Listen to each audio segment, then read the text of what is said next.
La persona y la obra del Espíritu Santo. Durante estas semanas de confinamiento, cada uno de nosotros estamos recurriendo a lo que hay a nuestro alcance para alimentar el espíritu. Una lectura diaria, los cultos dominicales de otras iglesias, el programa Firmes en la tormenta de puertas abiertas, prédicas en YouTube, estudios bíblicos a distancia. Algunos continuáis trabajando, mientras que otros estáis contando vuestros pasos diarios, o puestos a contar los puntitos del gotelé del techo de mi dormitorio. Pero algunas hermanas solicitaron que se hiciera algo made in Iglesia Cristiana Calle José López Martínez de Cartagena. Se dice que no hay nada mejor que una buena comida casera. Bueno, pues en nuestra iglesia local finalmente se ha abierto una cocina de campaña para tratar de paliar la situación y alimentarnos unos a otros, en la medida de lo posible, con comida casera. De antemano os pedimos disculpas por el resultado, pero es lo que hay, si bien trataremos de ir mejorando en la medida de lo posible. La semana pasada nuestro pastor Domingo nos compartió el fundamento de nuestra base doctrinal sobre la resurrección de Jesucristo, muy apropiado para el Domingo de Resurrección. Pues esta semana continuamos con la persona del Espíritu Santo. Leemos en los estatutos de nuestra Iglesia: creemos que el Espíritu Santo es la tercera persona divina de la Trinidad, y no una mera influencia. Lleva a cabo la obra interna y subjetiva de la redención, descubriendo el pecado en el corazón del hombre, despertando al arrepentimiento, la fe en Jesucristo y efectuando la regeneración del creyente. Habita en la Iglesia, como también en las iglesias locales, y el ser de los redimidos, siendo precisa su potencia en todos los aspectos de la vida y del testimonio.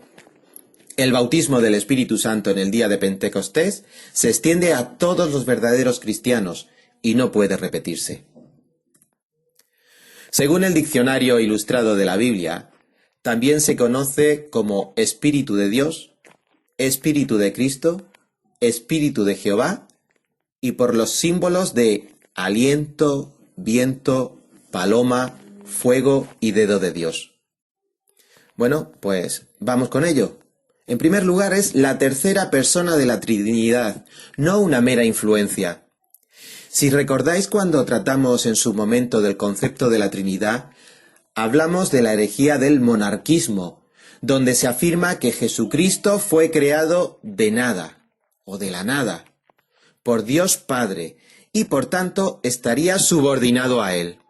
El Espíritu Santo es una fuerza impersonal que pulula por las Escrituras e influye de alguna manera indefinida en el mundo. Es lo que creen los testigos de Jehová. Pero según Mateo 28:19 leemos: por tanto, id y haced discípulos a todas las naciones, bautizándolos en el nombre del Padre, y del Hijo, y del Espíritu Santo.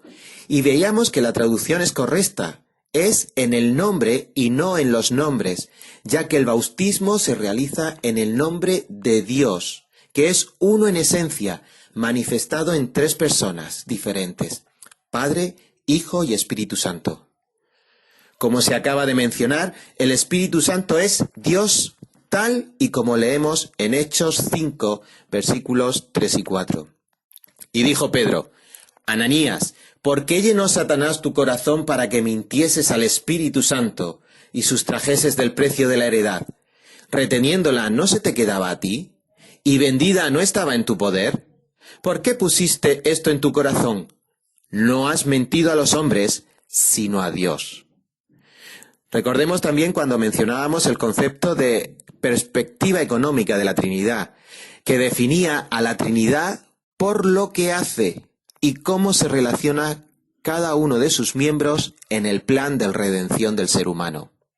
En este sentido, leemos en 2 de Corintios capítulo 13, versículo 14: la gracia del Señor Jesucristo, el amor de Dios y la comunión del Espíritu Santo sean con todos vosotros. Amén. Quedando definidos los diferentes roles de cada miembro de la Trinidad. Dios ama al pecador y provee el favor inmerecido de la salvación en la persona del Hijo, estando en comunión con el creyente por medio del Espíritu Santo. Así que, ¿cuál es la obra del Espíritu Santo? Continuamos. Y, en segundo lugar, lleva a cabo la obra interna y subjetiva de la redención. ¿Qué quiere decir la obra interna y subjetiva? Pues es el trabajo operado por el Espíritu Santo en tu corazón si eres salvo. En tercer lugar, descubre el pecado en el corazón del hombre. Y cuando Él venga, convencerá al mundo de pecado, de justicia y de juicio. De pecado, por cuanto no creen en mi justicia, por cuanto voy al Padre y no me veréis más. Y de juicio, por cuanto el príncipe de este mundo ya ha sido juzgado. Juan capítulo 16, versículos del 8 al 11. La Nueva Traducción Viviente lo traduce así. Y cuando Él venga, convencerá al mundo de pecado y de la justicia de Dios y del juicio que viene. El pecado del mundo consiste en que el mundo se niega a creer en mí. La justicia está disponible, porque voy al Padre, y ustedes no me verán más. El juicio vendrá, porque quien gobierna este mundo ya ha sido juzgado. Así que, hermanos, Dios actúa en el corazón del ser humano mediante la intervención del Espíritu Santo. Y lo hace desde nuestro interior, convenciéndonos de la existencia de nuestro pecado, de la justicia de Dios y del juicio que ha de venir para toda la humanidad. Así que seguimos porque el Espíritu Santo despierta el arrepentimiento, la fe en Jesucristo y efectúa la regeneración del creyente. Respondiendo Jesús, le dijo a Nicodemo: de cierto te digo, que el que no naciere de nuevo no puede ver el reino de Dios. Nicodemo le dijo: ¿cómo puede un hombre nacer siendo viejo? ¿Puede acaso entrar por segunda vez en el vientre de su madre y nacer? Respondió Jesús: de cierto te digo, que el que no naciere de agua y del Espíritu no puede entrar en el reino de Dios. Lo que es nacido de la carne, carne es, y lo que es nacido del Espíritu, Espíritu es. No te maravilles de que te dije, os es necesario nacer de nuevo. Esto lo leemos en Juan capítulo 3, versículos del 3 al 7. Pues de la misma forma que Nicodemo no podía regresar al vientre de su madre para volver a nacer, nuestro nuevo nacimiento espiritual es una operación que tiene lugar en el interior del creyente. Es literalmente un milagro divino, tan extraordinario e imposible para el ser humano como fue la resurrección de Lázaro, y además humanamente incomprensible, pero al mismo tiempo es real. Lo que es nacido del Espíritu, Espíritu es. El ser humano solo puede reproducir la vida humana, pero la vida espiritual nace del Espíritu. Así traduce la Nueva Traducción Versión Internacional el versículo 6. Pero bueno, es pues una intervención única y exclusiva del Espíritu Santo. Y el ser humano no hace nada más que ser el sujeto pasivo receptor de esta obra. Nos salvó no por obras de justicia que nosotros hubiéramos hecho, sino por su misericordia, por el lavamiento de la regeneración y por la renovación del Espíritu Santo. Esto lo leemos en Timoteo capítulo 3, versículo 5. Y aquí otra vez encontramos esa triple intervención de la Trinidad en la obra de la salvación, destacando que no hay intervención alguna por nuestra parte. Es por su misericordia, por el amor de Dios. Es el lavamiento de la regeneración, la gracia del Señor Jesucristo. Y es por la renovación del Espíritu Santo, la comunión del Espíritu Santo dentro de nosotros. Así que habita en la Iglesia, referido a la Iglesia universal y por tanto también se extiende a la Iglesia local. Así que ya no sois extranjeros ni advenedizos o desconocidos, sino conciudadanos de los santos y miembros de la familia de Dios, en quien, en Jesucristo, todo el edificio, la iglesia de la calle José López Martínez número 3, bien coordinado, va creciendo para ser un templo santo en el Señor, en quien vosotros también sois juntamente edificados, y subrayamos, para morada de Dios en el Espíritu. Efesios 2, versículos 21 y 22. ¿No se dan cuenta de que todos ustedes juntos son el templo de Dios y que el Espíritu de Dios vive en ustedes? Dios destruirá a cualquiera que destruya este templo, pues el templo de Dios es santo, y ustedes son este templo. Primera de Corintios, capítulo 3, versículos 16 y 17. Salvando las distancias, todos y cada uno de los miembros de nuestra amada iglesia local debe estar convencido. Quítate las sandalias porque estás pisando un lugar sagrado. Eso lo leemos en Éxodo capítulo 3, versículo 5. Y no se refiere a un lugar sagrado específico, como los jueves y los domingos en la capilla, sino allí donde mora el Espíritu Santo, indistintamente cuándo nos reunamos y dónde nos reunamos. Hoy por hoy, el lugar sagrado es el lugar de nuestro confinamiento.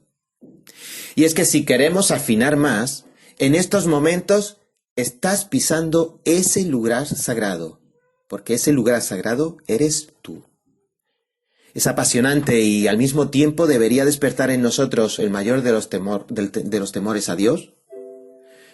3 veces santo, al tomar conciencia de que cada creyente, cada uno de nosotros, si es que hemos sido salvos, es la morada del Espíritu Santo.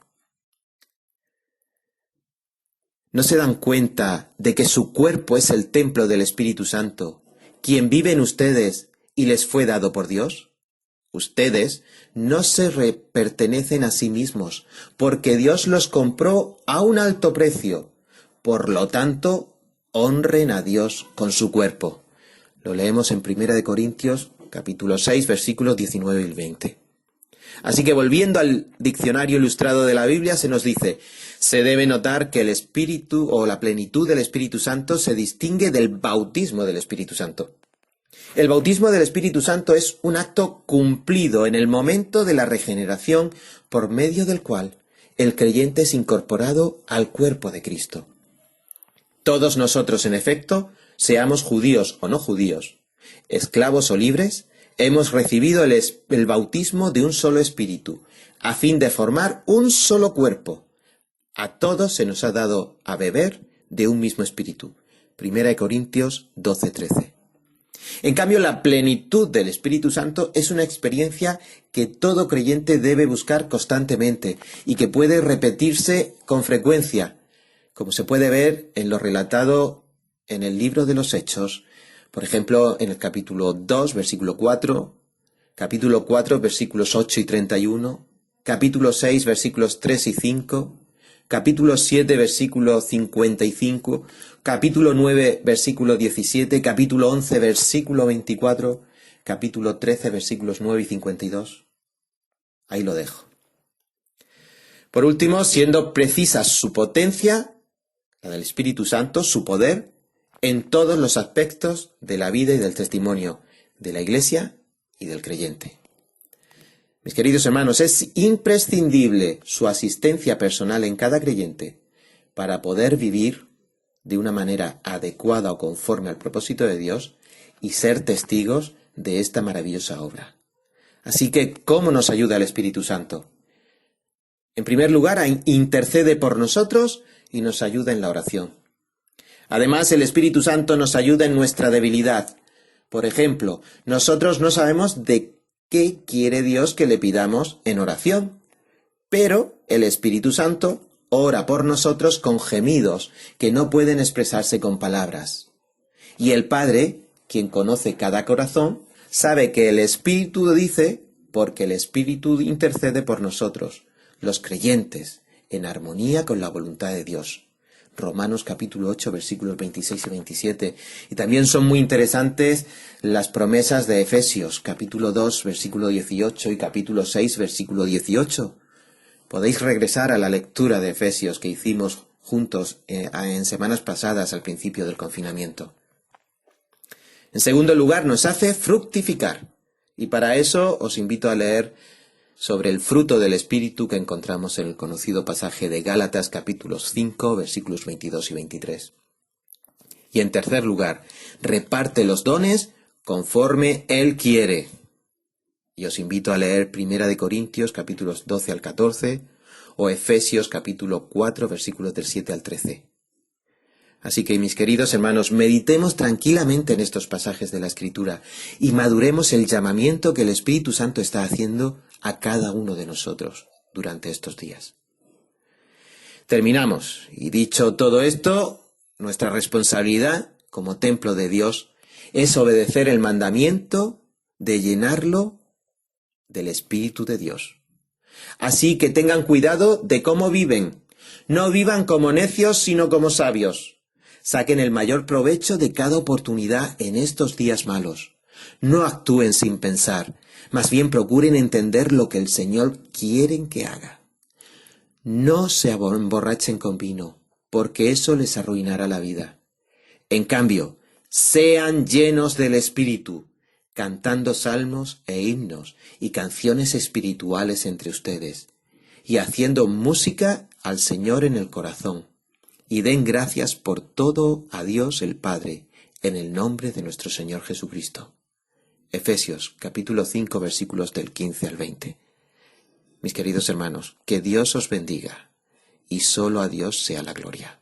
Amén.